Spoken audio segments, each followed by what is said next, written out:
Can we present the next witness, please, right away? Comsec. Who's the next witness? Sergeant Castañas. Is he here? Las Cañas, I'm sorry. Sorry, they're always... Malapit na ang Pasko. Oh, this is Sergeant Castañas. Las Cañas.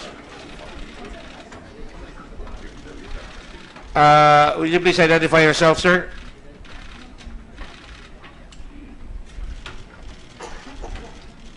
What is your name? Mr. Chair, Your Honor, I'm SPO3 Arturo Barikit Las Cañas, 55-year-old. 55. Yep. Yes, sir. Tubong Davao. Born December 16, 1960. I've been in the service for almost 35 years. Yes. For the past... All right. Let me put you under oath first. Please stand up. Comsec. Raise your right hand, please. Do you solemnly swear to tell the truth, the whole truth, and nothing but the truth in this inquiry? Yes. You're You're accompanied by your lawyer. Please identify yourself. Are you the lawyer? Yes, Your Honor. Your name is? I'm Attorney Militon Limos of Tagum City, Your Honor, appearing as counsel for SPO3 Las Attorney Cañas. Milton, you're under instructions to advise the witness before he answers, if you like. Yes, Your Honor. And that's all you can do. You cannot directly address the Senate unless we ask you to do so. Yes, sir. Yes, Your Honor. Thank you very much. Proceed. Any questions on Sergeant Las Cañas? Hindi ka SPO4, SPO3. Yes, sir. Oo nga, oo. Questions?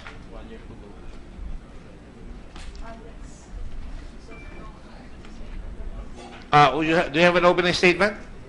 Meron ka ba preliminary statement? Meron ka ba sasabihin sa Rizay dito? No more, Mr. Chairman. No more. Dati ba meron? Ay mo kagad no more eh. Meron ba dati o iniba mo na? You change your mind? None, Your Honor. Wala na kamo. Wala. None, Your Honor. Wala. Why? Okay, sige. Senator De Lima is recognized. You're 55 years old? Yes, Your Honor. Are you older than General De La Rosa? Yes, Your Honor. See, don't sit beside him because you'll become a stereophonic. By 1 month? Thank you. Go ahead. Thank you, Mr. Chair. I actually have a lot of questions for this resource You have the floor. person. Maraming salamat po. Magre-retire na po kayo, Yes, Your Honor. December 16. Yes, Your Honor. Ang nagsabi po sa akin yan ay si Edgar Matobato. Alam na alam daw niya po yung birthday niyo. Yes, Your Honor. Kasi- Can you bring the microphone closer to you so we can hear you? Thank you. Go ahead. Tandang-tanda daw niya po ang birthday niyo, December 16. Dahil palagi daw po siyang present. Pag nagsa-celebrate kayo ng birthday niyo, taon-taon, every December 16. Aaminin niyo po ba yon? Sometimes, Your Honor. Hindi naman palagi. So, kilala mo po si Edgar Matobato. Yes, Your Honor. Bakit niyo po siya kilala? If my memory is correct, 1996, Your Honor, lumapit yan si Mr. Edgar Matobato sa akin. Nag-alok yan ng property. Then sabi niya sa akin, meron siyang kaibigan sa Samal Island na merong property na ibibinta, malaki yung beach line. Then sinabi ko kay Edgar, pwede puntahan natin, titingnan. Kasi nagsasadlayan ako ng as a real estate broker. Natingnan namin, and then dinala ko sa isa kong kakilalang Chinese businessman. In a span of almost 3 months, nabinta ko po. Yung nandito po si Mr. Edgar Matobato, sinabi niya na naka-receive siya o kumita siya ng 300,000 dahil nagbinta siya ng lupa, galing po yon sa akin, Your Honor. And then, nasundan pa yan ng maraming deals. Siguro sa mga 10 property na inalok niya sa akin for the past almost 3 years, siguro mga 5 o 6 ang nabinta namin. So yun po ang pagkakakilala nyo kay Mr. Edgar Matubato dahil sa mga business deals na yon sa pagbebenta ng mga properties. Yes, Your Honor. Pero pagkaalam ko din sa kanya, personally, kasi lumalakad yan, nakakumuflage, full pack, may daladalang M14 rifle. So to my understanding, he was a member of the auxiliary group of the Scout Rangers based in Malagos, Kalinan. Yun po ang pagkaalam ko. So kino-confirm nyo rin po, kasi yun din po ang sabi niya sa amin. When I say sa amin po, hindi ko lang po tinutukoy yung pag-testify niya po dito sa 2 hearings last September 15 and September 22, kundi yung pag-i-interview ko rin po sa kanya. Kaya marami po akong mga detalye sa kwento niya. So, kino-confirm nyo na naging kasama siya ng Scout Rangers. Kasi ganun din po ang pagkakasabi sa amin. Nag-umpisa doon sa CHDF noong 1977, tapos umalis siya ng airborne sa Kalinan, Malagos, Davao City. Lumipat sila, and then napunta sila sa Scout Ranger Unit sa Philippine Army, sa ilalim ni Colonel Lorenzana. Nagsanay sa Scout Ranger Class of 1982 sa ilalim ni Captain Gutierrez. Mula 1982 hanggang 1988, nanatili daw po siya sa Scout Rangers bilang miyembro ng CAFGO hanggang kinuha siya mismo ni Mayor Duterte noong 1988. Alam niyo po ba yung mga detalye na yon, o yung pagkakaalam niyo lang, sinabi niyo ay yung nasa Scout Ranger siya? Yung detalye na yan, Your Honor, hindi ko po alam. Yung mga detalye. Yep. Okay. Siyempre po, katulad siguro ng iba na mga pinatawag namin ngayon, hindi nyo aaminin na merong Davao Death Squad.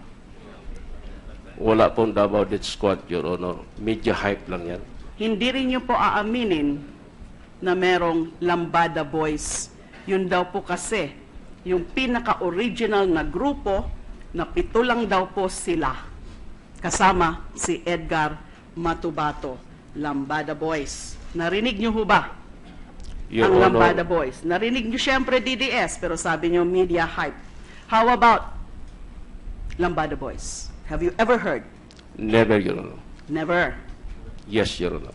So, since you have not heard of Lambada Boys, sasabihin nyo rin siguro na you have not heard of the other alleged members of the alleged Lambada Boys according to Mr. Matubato. Ludi Pagidupon, kilala o hindi? Narinig na o hindi? Nakikita at narinig ko yan, Your Honor. Tony Estaco, kilala nyo? Narinig nyo na? Etc. The name is very familiar sa akin, Your Honor. So narinig nyo si Ludi Padigupon, narinig Yes, nyo yes. na rin si Tony Estaco, Jojo Bosa.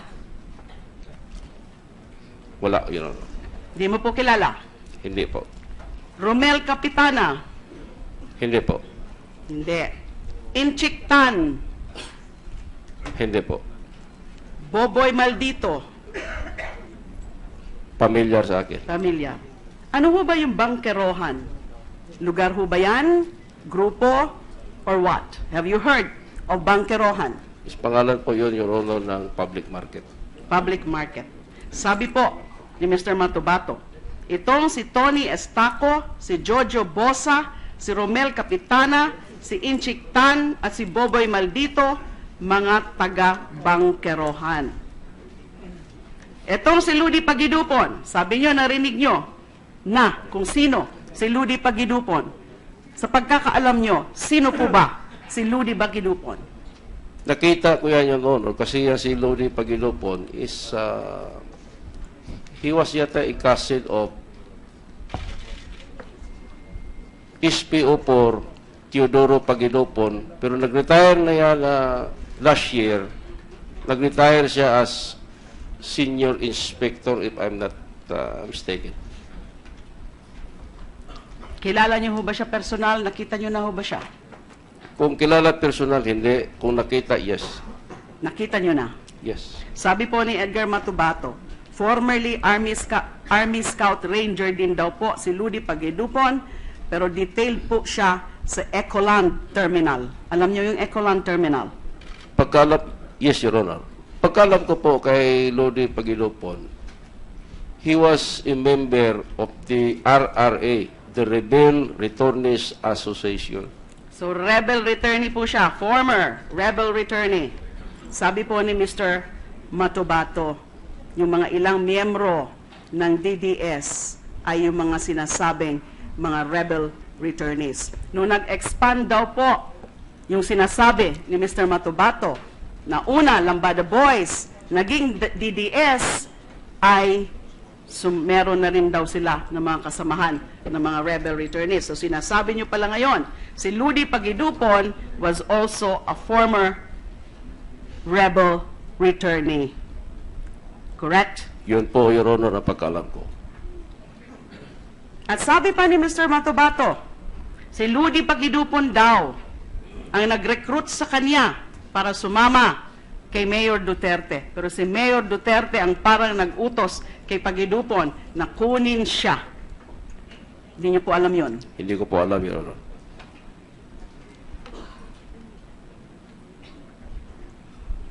Gaano po kayo ka-close kay Mr. Matubato? Yung closeness po namin, Your Honor, is yung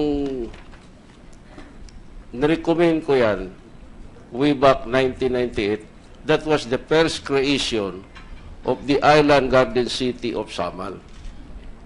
Kasi po, si dating pare na nakilala ko through a common friend. Si former mayor. Yes po, Correct. si Mayor Roger Antalan. Mayor Roger Antalan. Sinabi rin po ni Mr. Matubato, former mayor, pare siya. Siya daw ho nagkasal Ako kay na- Mayor Duterte? Hindi ko po alam. Okay. So ano po? Again, how close were you? Ako po ang nag-recommend kay With, Mr. Edgar. Matubato doon kay Father Roger Antalan. Para And then, maging ano po? Parang escort niya kasi naghingi siya ng kung sino pwede makasama niya. So na-recommend ko si Edgar Matubato since Edgar Matubato is taga doon din sa Samal. Pagkakilala ko po sa kanya, Your Honor, is mabuting tao. Si Matubato. Yes. So, nirecommend ko yan kay Mayor Roger Antalan. Nung na-elect siya, pagkaalam ko, na-employ siya sa City Hall sa Island Garden City of Samal. So, in 3 terms po, Empleyado si Mr. Matubato sa Island Garden City of Samal, hindi ng Davao City. yes po, yun pa pagkaalam ko. Okay, so it's your word against his word. Sige po. That was Go ahead. 1998. Yung 3 terms po ni Mayor Antalan, employed si Edgar Matubato doon. Bakit siya naging close sa akin? Kasi po, merong 3 portion na property na pinagkatiwala sa akin nung buyer ng property. Ang nangyari po ganito, nung bumaba po ang kupra, kasi yung party ko is 1/3. At saka malayo ang lugar sa Samal. May portion din na malayo. Kung hindi ka magsakay ng motorized bangka, hindi mo ma-reach yung lugar. Since Edgar Matubato is nandoon, nirecommend ko sa may-ari na kung pwede, si Edgar na lang ang magbantay doon, ako ang mag-supervise. So, totoo po na dati po siyang caretaker ni Mayor Antalan. Hindi ko po alam yan. At pagkaalam ko po, Pero rinikomenda po niyo siya sa kanya. yes, as Bilang ano po? bilang parang bodyguard. Security, Yes. bodyguard, caretaker. Yes, Pero yes. kino-confirm niyo po na na-assign siya kay Mayor Antalan. Although hindi po sigurado ako kung pagkakasabi niya caretaker, bodyguard, or what. Na-assign siya po, na-employ siya sa City Hall ng Island Garden City of Samar. Sa City Hall ng Island Garden City. Pagkakaalam niyo. Opo? Yes, yes. Now, well, nasabi nyo, naging close kayo sa kanya? Yun ho ba? Tama Yes. ho bang statement yun? yes, on dealings of itong Niyugan. Sa katunayan, sabi po niya, nung 2013 nga daw po, rinigaluhan niyo siya ng wristwatch. May resibo ho siyang pinakita. Wristwatch. Hindi ko sigurado ang taon, pero siguro. Yes, Your Honor. Sa SM, Davao City. Yes, Your Honor. Binili. Tama. Yes. May pinakita po siya sa amin na resibo. Yes, yes. So, rinigaluhan niyo siya dahil birthday niya ho ba? At pagkaalam ko, Your Honor, ganito. Bumili ako ng relo. Yung watch ko na divers, hindi ko sure kung divers yun. Pero sigurado ko, yung watch ko binigay ko sa kanya, yung binili kong relo, sinuot ko. So, hindi nyo pala binigay kay Mr. Bato-Bato yun? Kasi ang sabi po niya, regalo nyo sa kanya yung binili sa SM Davao City. Hindi, yung watch ko po, Your Honor. Yung watch ko, binigay ko sa kanya, and then yung binili ko, yun ang sinuot ko. Alam niya ho ba yun na yung binigay nyo sa kanya, second hand na lang? Hindi ko po alam. So, hindi nyo po sinabi sa kanya yon. Kasi, Baka nakita nalimutan kayo ko ng na, resibo. Kung may resibo yun, Your Honor, sigurado ko, yung sinuot ko. Wise ho pala kayo. Hindi naman totoo yun, Your Honor. Nagsabi lang ko na na totoo. wise kayo. Hindi totoong wise po kayo. Hindi, Your Honor. Wise po pagka ganun eh.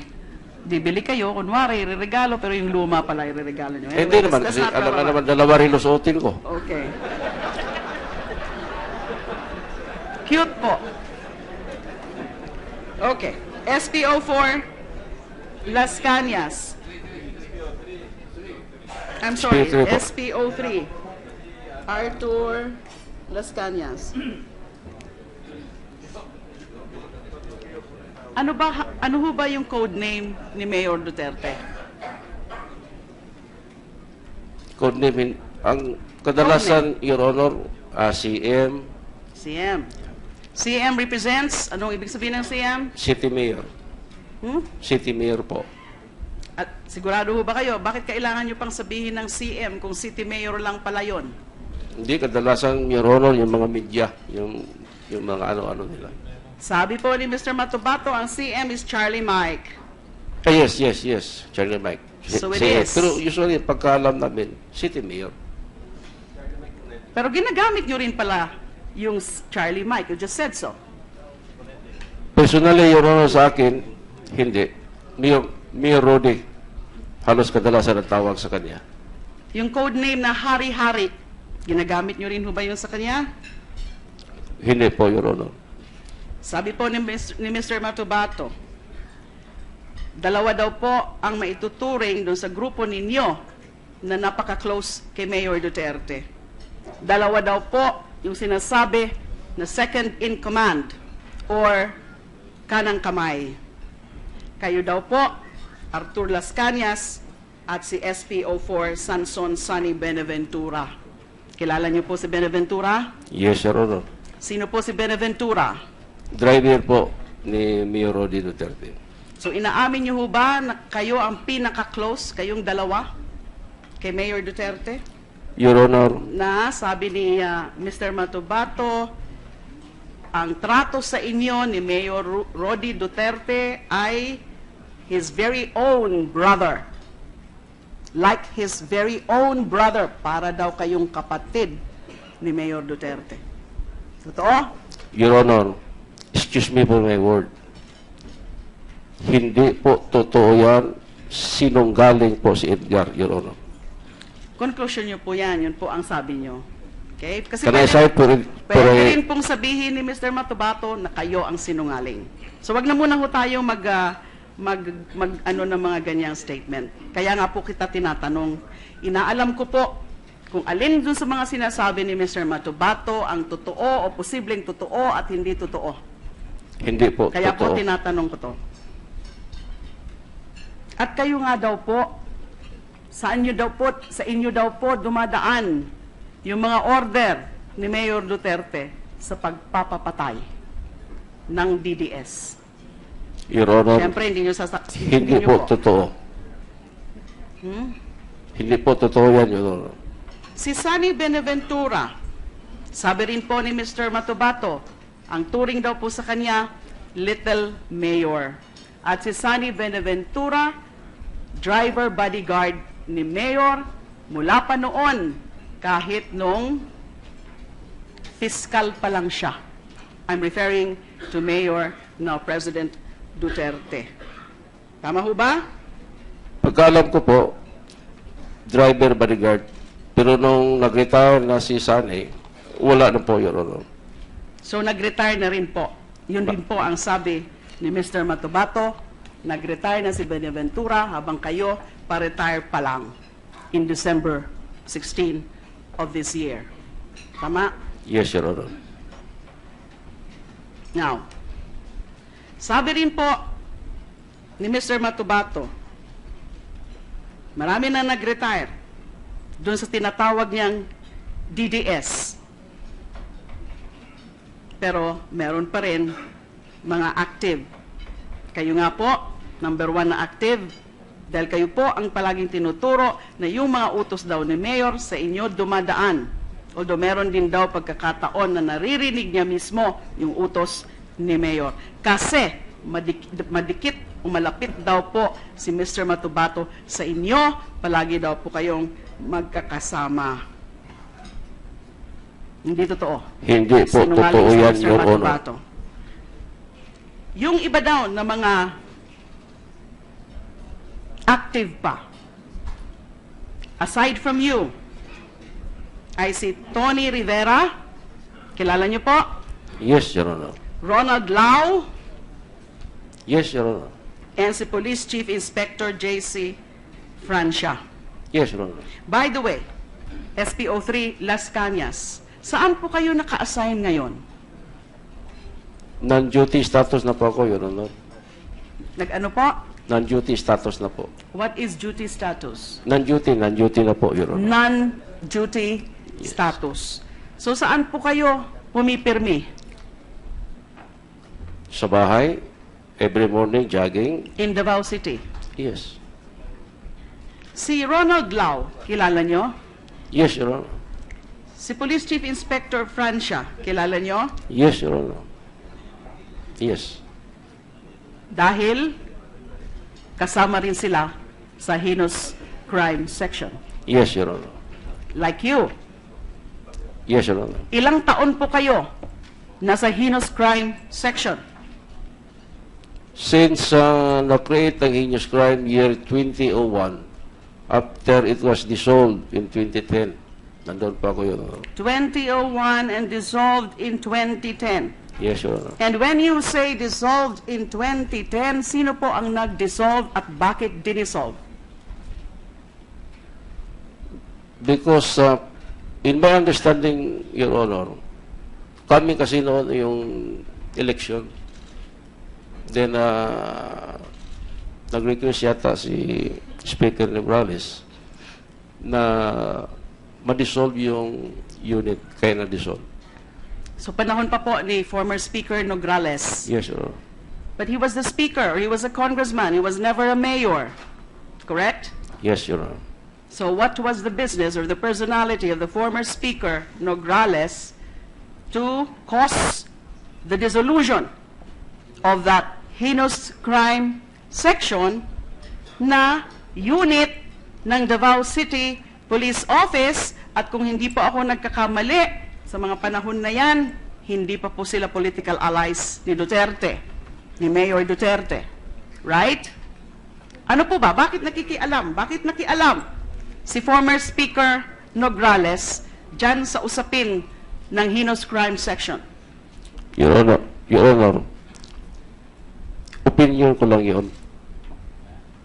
Hindi ko po hinihingi ang opinion nyo. Hinihingi ko po ang kaalaman nyo, your knowledge, first-hand, personal, or maybe some indirect knowledge, pero wag hong opinion kasi hindi ho kayo magka-qualify as an expert witness. Expert witness lang po ang pwedeng magsaad ng opinion. My humble advice to you, sir. Kung knowledge, Your Honor, because the level of my rank, limited lang po ang alam ko. Basta, to my personal opinion, yun ang pagkaintindi ko. Baka iba ang rason. Ang tinatanong ko po, sigurado ho ba kayo na si former Speaker Nograles ang nagpa-dissolve ng heinous crime section? Hindi ko po yan maintindihan kung bakit makikialam si former Speaker Nograles sa HCS or heinous crime section na hindi naman ho mayor o naging mayor si Speaker Nograles. Hindi ko po sigurado, Your Honor. Bakit nyo na biglang naisip si former Speaker Nograles? Yun lang ang pagkaalam ko, Your Honor. Excuse me, Senator De Lima, your time has been up for the last 2 minutes, but if you like, Senator Lacson is willing to give you more time. Salamat po. I need more time. Yes, of course. as That's why I'm- mentioned- Just 2 minutes of my 10 minutes. Senator De Lima. Okay, so I'll Sinin try. mo give her. Correct? I'll Okay, how many? Half?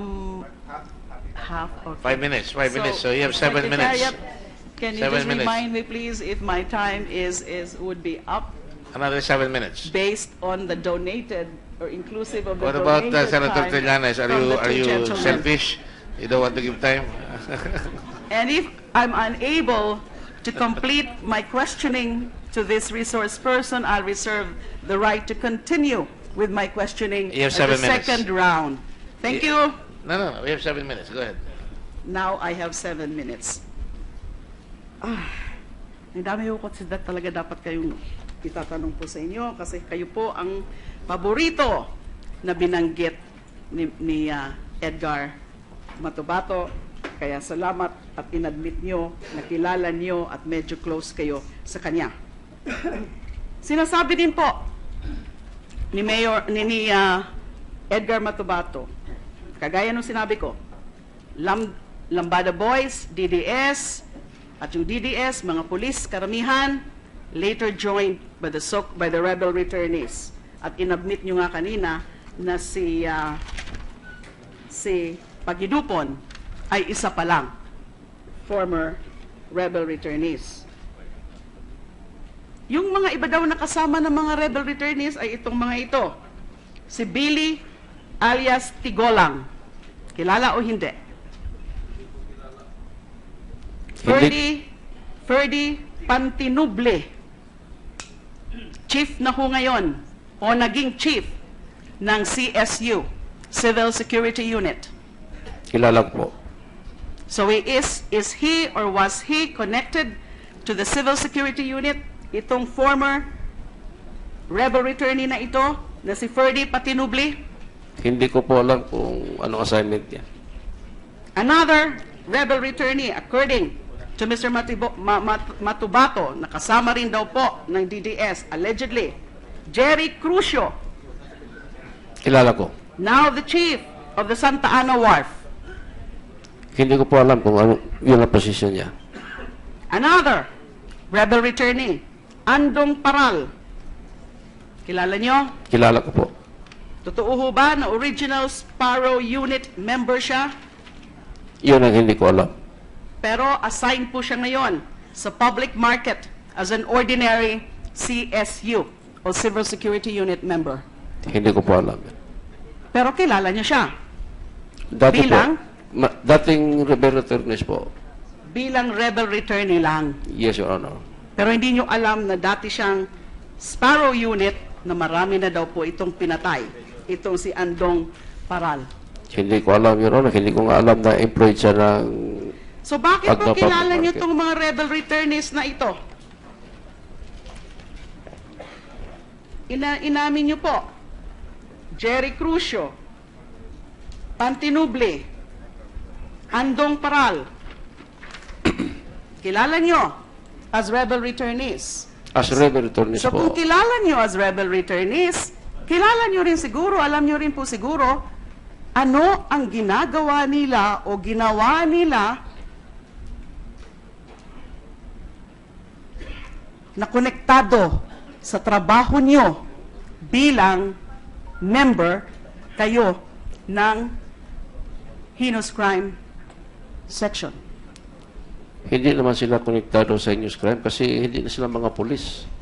Kaya Your nga Honor. po, ganun din po ang sabi talaga ni Mr. Matubato. Hindi naman talaga ito mga polis, pero kasama daw po ng heinous crime section, kayo daw po ng mga DDS, dyan sa mga, may mga assignments daw po itong mga rebel returnees na ito, mga small time assignment, quoting Mr. Matubato, small time daw yung mga ina-assign ninyo sa kanila.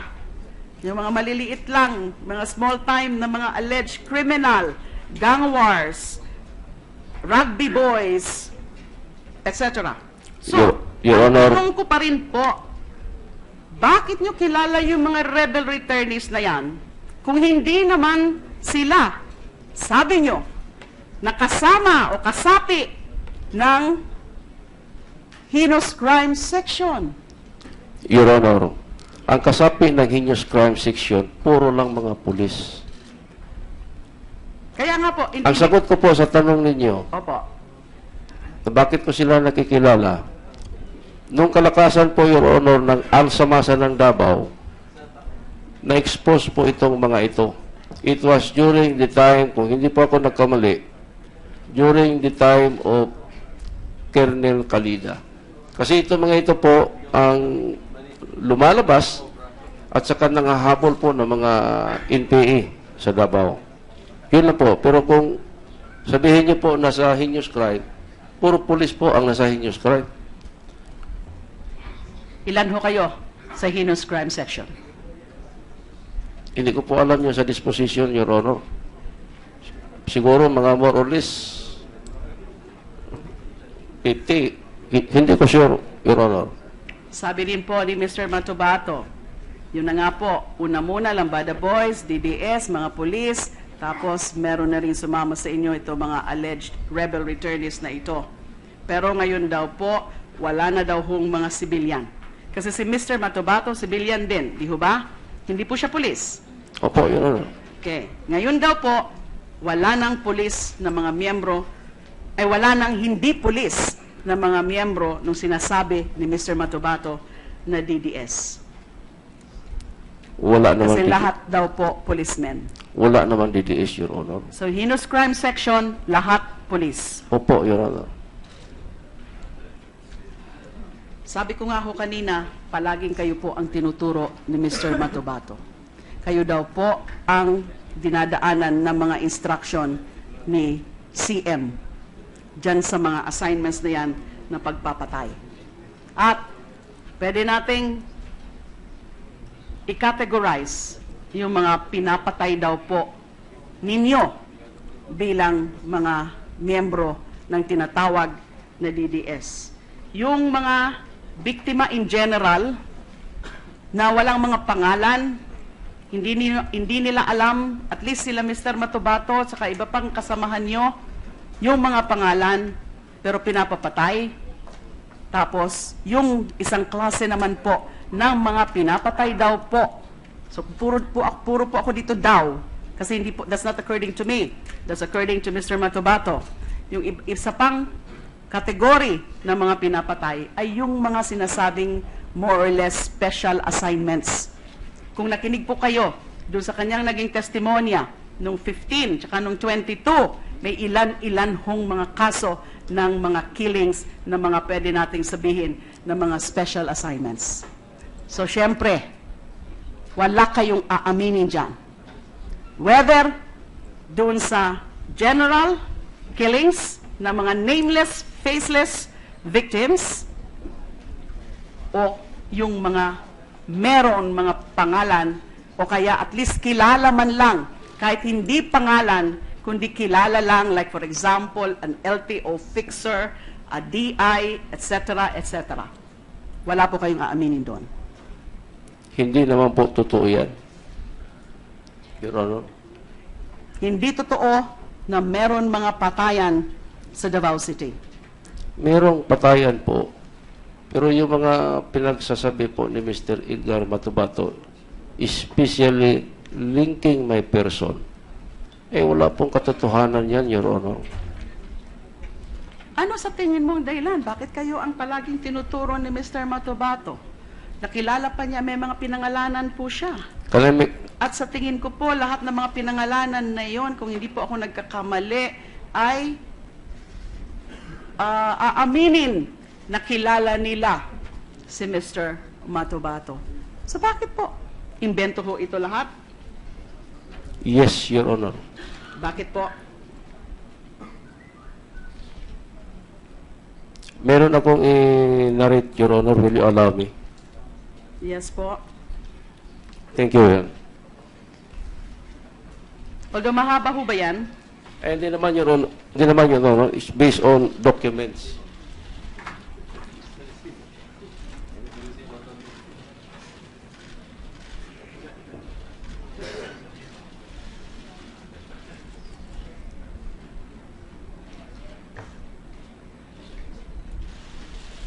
Kaso ho ba yan? This is the statement, Your Honor, of Edgar Matubato, dated September 4, 2014. Basahin ko, Your Honor. Sworn statement of Edgar Bernal. Ayan po yung sinabmit sa NBI. Yes, Your Honor. Saglit lang, Your Honor. Sige po, go ahead. Allegedly, it was taken at the Anti-Organized and Transnational Crime Division, Death Investigation Unit, National Bureau of Investigation, TAP Manila. Dito, Your Honor, nakararate lahat ang paninira sa akin ni Mr. Edgar Matubato. Dito din nakararate din, pinubugbog siya dito for 1 week. Pero as you observe, Your Honor, this statement of Mr. Edgar Matubato, September 4, 2014, barely almost 3 months of the alleged torture of Mr. Edgar Matubato by the members of the Davao City Police Office, and no less than the Chief of Police, Colonel Vicente Danao. Wala po itong medical certificate. And dito naman po, sa kanyang sworn statement dated June 4, 2015,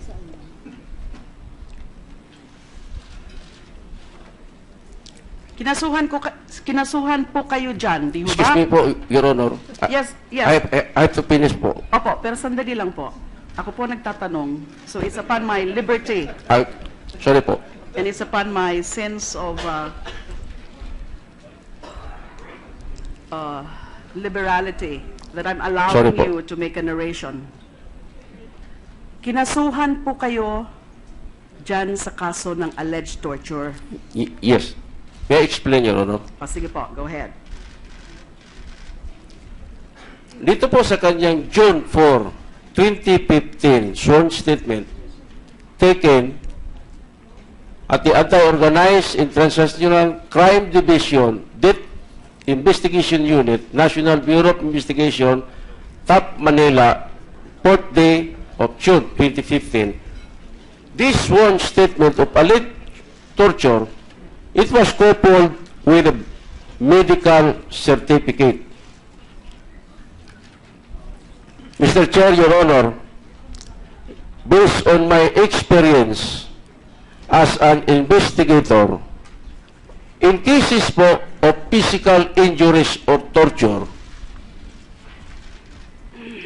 the best thing for an investigator to do before you take the complaint affidavit of the alleged victim of torture, you have to subject him to a medical examination. So what are you saying For now? the investigator to So the NBI is determine, nagtatanong po ako. Hayaan niyo po ako Please muna. wait for the senator to give way for the senator. To sorry Mr. Chairman. It's all right. Kinasuhan po kayo, di ho ba? Yes, Your Honor. Sino ho yung mga iba pa na mga respondents dyan sa kaso na yan of alleged torture with Mr. Matubato as the private complainant? It was Senior Superintendent Vicente Danao and SPO1 Medina, Your Honor. Medina, Aquino, Furog, and Las Cañas. No. Ang na-file po sa amin, Your Honor, is arbitrary detention. Myself, Purog, and Aquino. Yes, the charges were for violation of Republic Act 9745 or the anti-torture law in relation to arbitrary detention as defined in Section 3, Article 124 of the Revised Penal Code and Republic Act number 7438. At ang dito po sa news item ba ito ay kayo daw pong apat yung respondents dito. Yourself, Arthur Las Cañas, nakalagay pa rin ho dito, SPO4, mali ho pala ito. SPO1 Reynato Medina, SPO2 Rizalino Aquino, and SPO2 Bienvenido Furog. My time is up, but I'll just finish this line of questioning before I go through my second round Go ahead, later. please. Go ahead, please. Another 3 minutes. Salamat po. Salamat po. Now, another 6 minutes. Thank you po. The chair recognizes Senator Pacquiao's donation of 3 minutes to Senator De Lima. So Senator De Lima will Thank now you, have gentlemen. 6 minutes. Thank you. Kinasuhan po kayo. At Yes, Your private complainant si Mr. Matubato at ang public complainant is the NBI.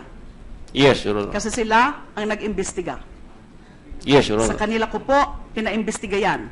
Yung ako po ay Secretary of Justice pa. Nag-appear ho ba kayo dyan sa hearing na yan? Sa preliminary investigation sa DOJ? Nakatanggap po ako ng subpoena, Your Honor. That was 2015. And then I was not able to attend because at the time, I have a severe illness. Nag-undergo po ako ng hemodialysis. So, Nagkaroon po ako ng kidney failure. Sumagot po ba kayo dun sa complaint?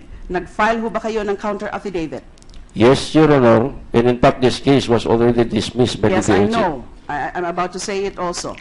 But let's go back dun sa sinasabi nyo, you are making a certain point with respect to the alleged lack of medical examination. Yes, Your Honor.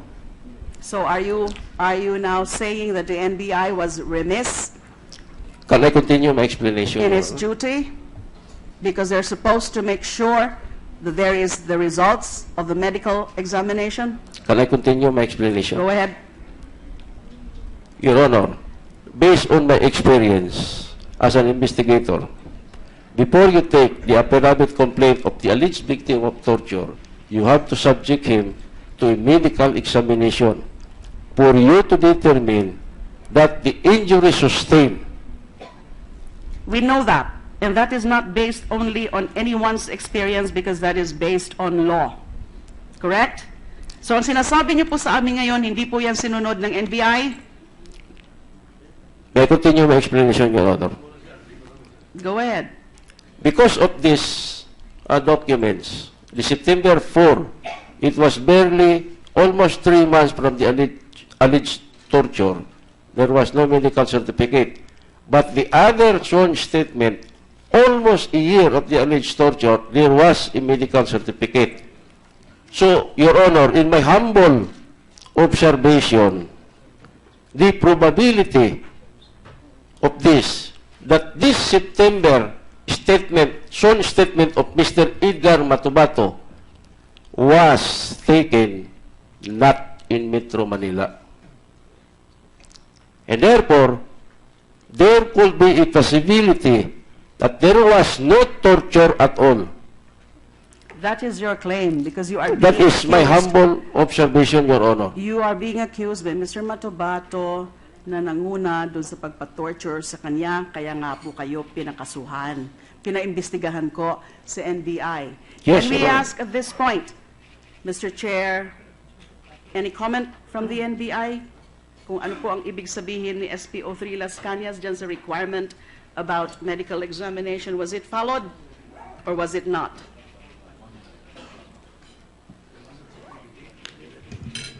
Good morning, ma'am. Attorney Tubira will answer that, ma'am. Please identify yourself. I am Attorney Joel Tobera, Your Honor, the former chief of AOTCD Death Investigation Unit, and currently the chief of the Anti-Illegal Drugs Division, Your Honor. Let the record state so.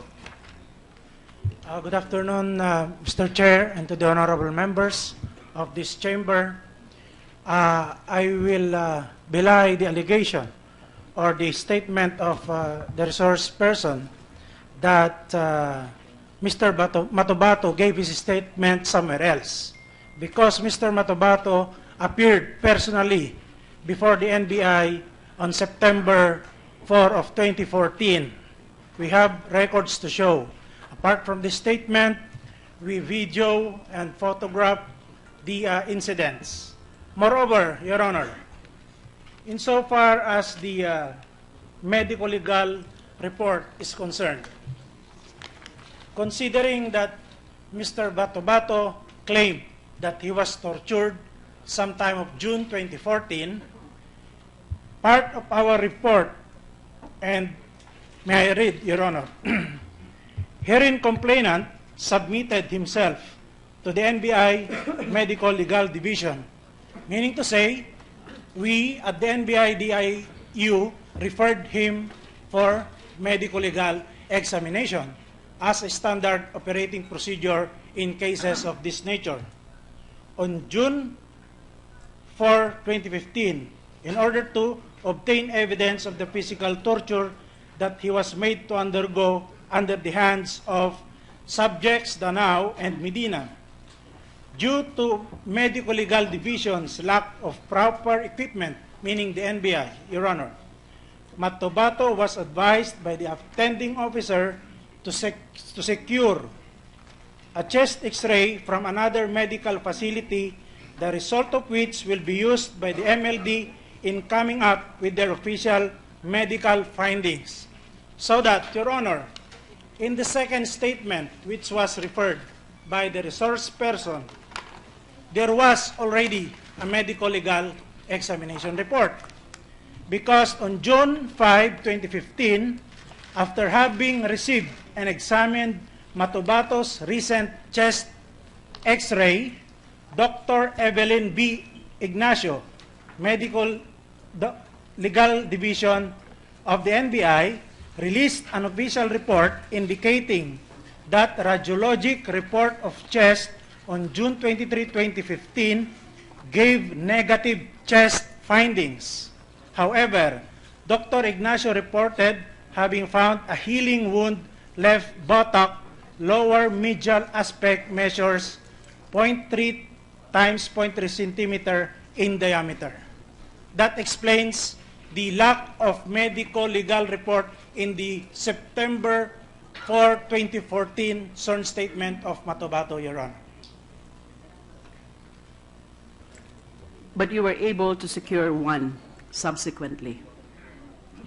Yes, Your Honor. Was there any doubt in your mind as an investigator whether that particular medical certificate obtained later than September 4 was not representative of the alleged acts of torture that Mr. Matobato has complained about? You accepted the medical certificate, correct? Because it formed part, I think, correct me if I'm wrong, that it formed part of your so-called evidence in filing torture case. You accepted it. Do you understand my question? Since kayo po ang nag-file ng kaso, kasama si Mr. Matobato as a private complainant, ganun naman ho talaga ang mga kaso sa NBI, di ho ba? Pag iniimbestigahan nyo na muna whether merong private complainant o wala. Kasi meron din po mga kaso na nagmomoto proprio investigation din po ang NBI, right? Yes, Sa Your Honor. kasong ito, meron private complainant. Si Mr. Matobato mismo, an alleged victim of torture. Pero, finailan nyo, nag-file kayo ng kaso sa DOJ, specifically the National Prosecution Service. Ibig pong sabihin, ng pag-file nyo ng kaso, ay meron kayong what? Prima facie case. Yes, Your Honor. Naniniwala kayo, at least at your level, as investigators, na posible nagkaroon nga ng alleged torture as claimed by your private complainant. Correct. That's right, Your Honor, because apart from our findings, it passed through our legal division and the Nag-i-evaluate. findings of our legal That is division also your staff. SOP. Bago Yes, nyo Your po Honor. pina-file ang isang kaso, let's say sa National Prosecution Service of the DOJ or the Office of the Ombudsman or any other forum or venue, pinapa-evaluate nyo muna yan sa legal. And the legal division agreed that there is probable cause for the filing of charges at the investigator's level, not necessarily the prosecutor's level. That's Tama right, po? Your Honor. Okay. So narinig nyo na po? SPO3 Las Cañas, o opinion nyo na naman po yung sinasabi nyo kanina about the medical certificate? Your Opinion Honor. o speculation? Your Honor, as an investigator, Your Honor, it is a basic to submit the alleged victim of physical injury or torture for the medical legal officer to determine if there was really a torture or it might be a self-inflicted injury. Tama po yan. That's the whole purpose of that requirement. It's a legal requirement for medical, na magkaroon ng medical examination. Now, ito pong tanong ko po sa inyo. Kaya po kayo ganyan, ini-insist nyo yung tungkol sa medical certificate is dahil dinideny nyo nga, tinatanggi nyo na tinorture nyo si Mr. Matobato. Totoo? At Personally, Your Honor, hindi niya ako na-charge dinideny dito. nyo o hindi? Wala pong torture, Your Honor. At ano po yung sabi nyo? Hindi kayo chinarge? Ang charge po niya sa akin, Your Honor, arbitrary detention. But when he appeared dito, Your Honor, sa Senate, sinabi niya na I was part of the torture. Hindi po totoo yun. Kasama po yan sa charges na final ni Mr. Matobato at ng NBI. I don't think itatanggi yan ng NBI.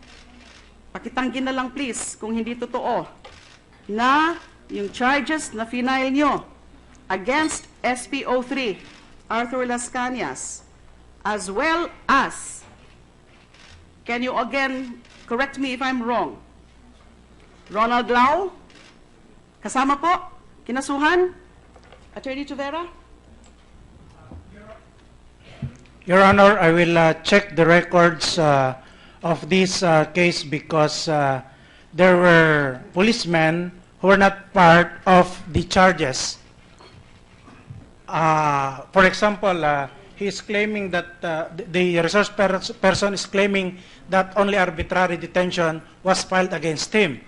I will check on the records, Your Honor, and I will inform the Honorable Committee later on, because I brought with me the whole record of this case. Because my notes say na hindi lang arbitrary detention as defined in Section 3, Article 124 of the Revised Penal Code, but also Anti-Torture Law, Republic Act Number 9745. Tapos kung babasehan po natin sa sinasabi ni Mr. Matobato, yung mga di umano na nag-participate sa kanyang pag-torture, aside from this resource person, is it Ronald Lau, Jay Francia, Donito Ubales, Rizalino Aquino, and Jim Tan. So my next question, also to the NBI, it's okay if you can't answer it now, sino-sino dito sa mga inakusahan ni Mr. Matobato na nag-torture sa kanya ang eventually kinasuhan niyo sa National Prosecution Service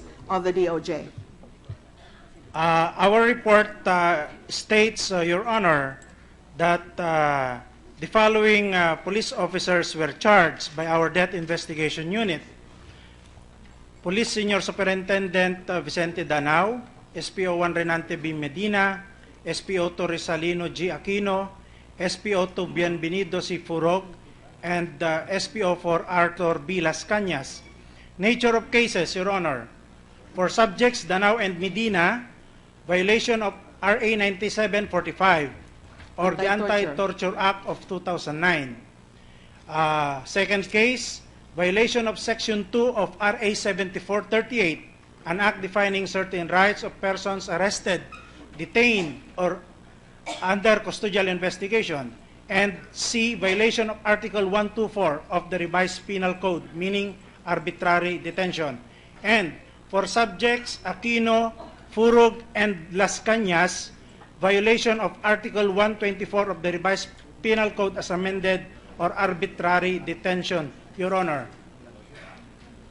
So insofar as you are concerned, arbitrary detention po, insofar as SPO3 Las Cañas, ang pagkaso sa kanya. Yes, Your Honor. Even if the claim of Mr. Matobato was that it was Las Cañas who took charge of his torture, at yung torture po ay naganap doon sa IDMB DCPO office.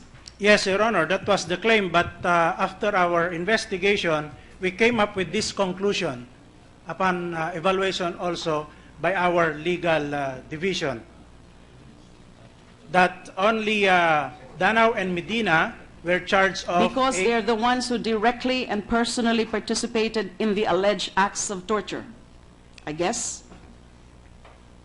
Yun po ang dahilan kung bakit sila ang kinasuhan nyo, yung dalawa lang.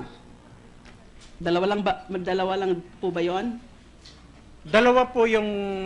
Because they're the ones who directly participated Yes, in the Your Honor. alleged acts of torture Yes, Your Honor. based on your own findings as an investigative body. Yes, Your Honor. Kasi yung iba, hindi diretso, hindi personal or direct participation in the acts of torture. Yes, Your Honor. So that is the explanation. Secretary Danina, your time is up. Well, as I said, Mr. Chair, You can appeal to It's the still- other members it's here still- if you like. still a lot of questions from me because I'm just trying to clarify everything that Mr. Matobato has stated relative to this resource person, SPO3, Arthur Las Cañas. So I would very much want to continue with my questioning at a proper time. Perhaps during the second round, I do not want to abuse the liberality of my colleagues. Thank you. That is understood. Thank you very much.